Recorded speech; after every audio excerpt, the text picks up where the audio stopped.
Hey guys, welcome to my channel. It's you like this video. Subscribe my channel and click on the bell icon. Because you know Wayne come online.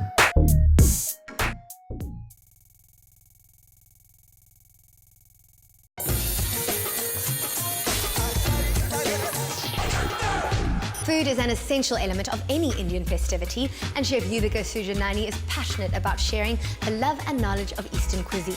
Let's join Yudhika in the kitchen as she shows us how to celebrate the Indian way with seafood, chicken, and something sweet. I love cooking and entertaining and take inspiration from Indian culture and heritage.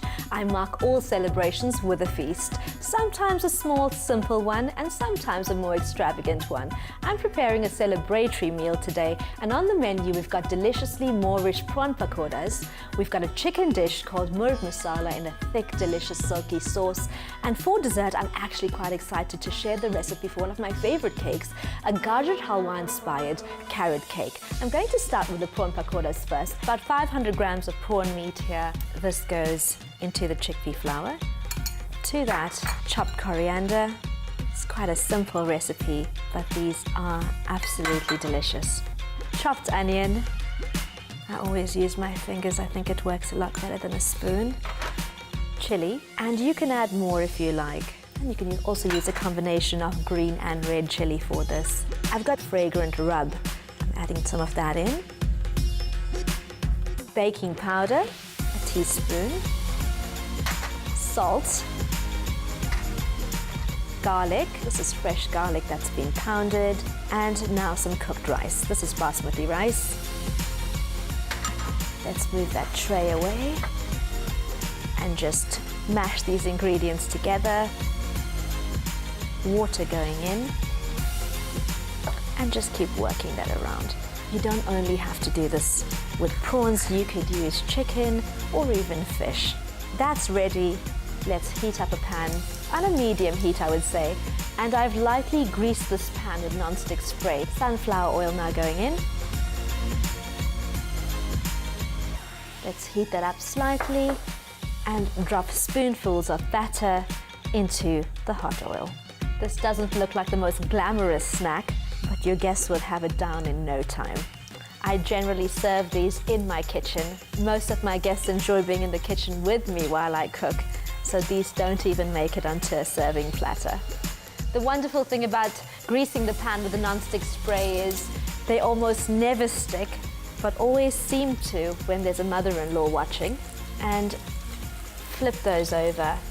You could half fry these until they're very pale in color and refry them just as your guests arrive, and that ensures they are super crispy and also hot. Let's get the first ones out, and they go into a strainer.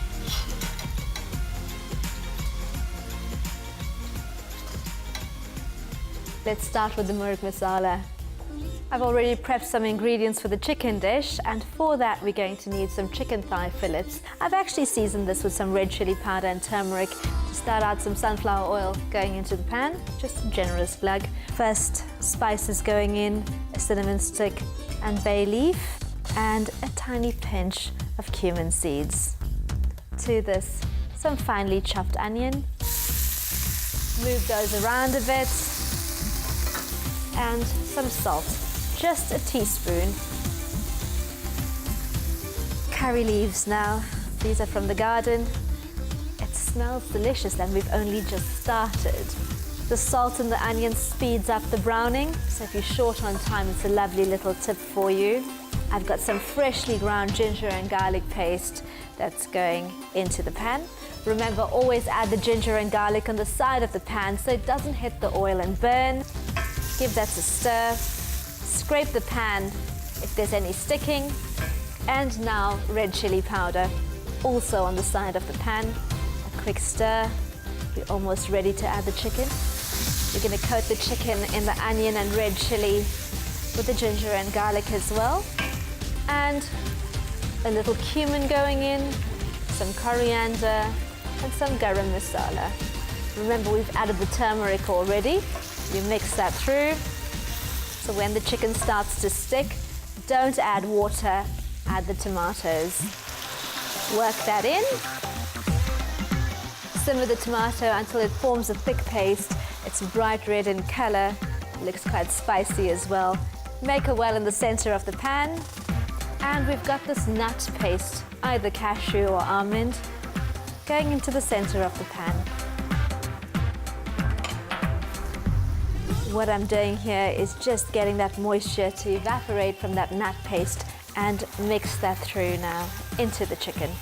If you're going to serve this with roti or paratha, you could have a drier curry. If you're serving it with steamed basmati rice or even a pilau, remember to add a little more liquid to give you a better sauce. Just a touch. Water is only used to give you a sauce in chicken, but not to actually cook the meat. Those onions have dissolved. Now you can add the fresh cream. And some kasuri methi. You can just crumble this in. Doesn't that look wonderful? And while that's simmering, I'm going to get the ingredients for the cake. For the carrot cake, we've got some grated carrots here, starting out with the 6 eggs. Let's get that going. Whip the eggs until they triple in volume. They should be light in color and really fluffy. The eggs are perfectly whipped. It does look like vanilla milkshake. Now add the brown sugar.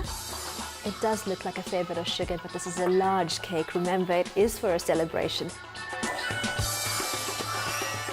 Beat that on a low speed until the sugar dissolves slightly. The egg takes on a light caramel color from the brown sugar that we're using in this recipe.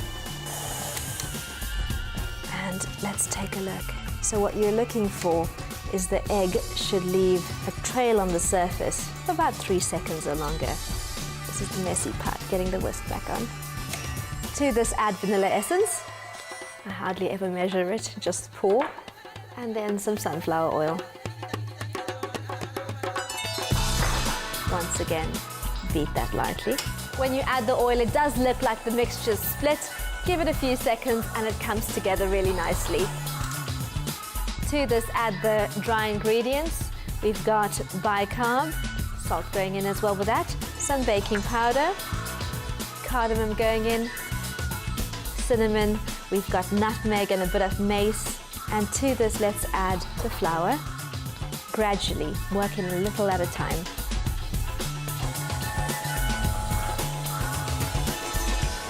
And work this through on a low speed.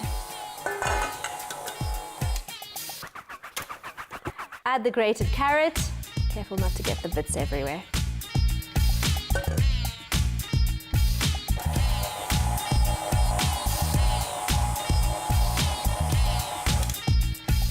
The carrots work through quite nicely, and just scrape that down. It's really thick in texture, and always check the bottom of the bowl to ensure the ingredients are well mixed. I've greased and lined 3 20cm or 8-inch baking tins. And this is just with some non-stick spray and baking paper. Remember not to use grease-proof paper. You must use baking paper for this. Now just divide the batter between the 3 tins. You can add nuts to this, but remember there are so many people with nut allergies, so it's best to bear that in mind. That's the last of the batter going in. Use the spatula again. And just scrape that in. Oh, I can taste the spice. Bake in a preheated oven at 170 degrees Celsius for 25 to 30 minutes. Once the cakes are baked, turn them out into a wire rack and leave them to cool. I've made one already, so it's time to frost them. To finish up the cakes, the first cake going onto a cake board. Stick that down with a bit of buttercream. Flip it over, remove the paper at the bottom, and place that on top.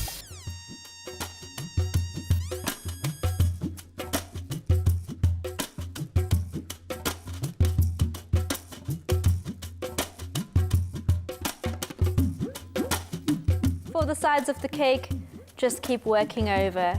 Now remember, the first layer is just to hold all the crumbs in place. I always thought the first layer had to be perfect, and there was only one time I needed to frost the cake. It's actually several times, and you need to chill the cake in the refrigerator after each layer of frosting goes on. And that's the best way of getting it smooth and perfect. Use a scraper and just straighten up, and getting the sides absolutely smooth. I actually say it's like laying the foundation for the finished product. For the top, just smooth that down.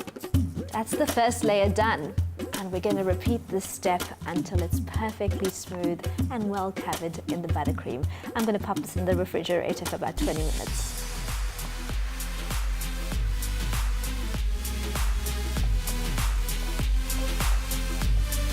I've done 4 skinny layers of frosting on this cake, and I've worked it until it's super smooth, the edges are sharp. The first thing we're going to do with this cake is we've got some white chocolate here that's melted.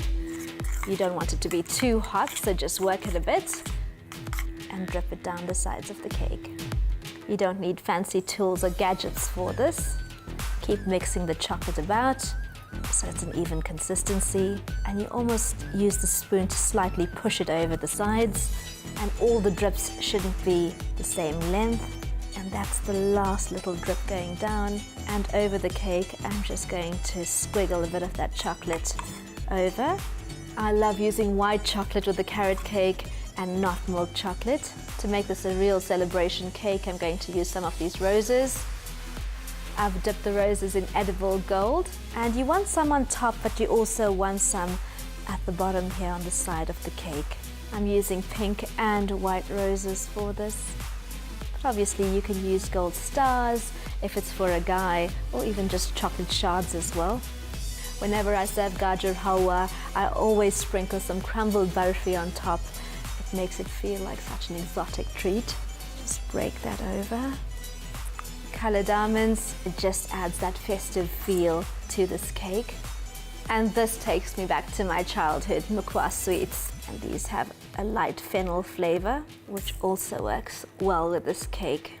And that is our gajar halwa inspired carrot cake. For the main course, murg masala cooked in that luscious creamy sauce, and I'm serving that with a brown onion pilau rice. The showstopper today, the gajar halwa inspired carrot cake. It's the way I celebrate the Indian way.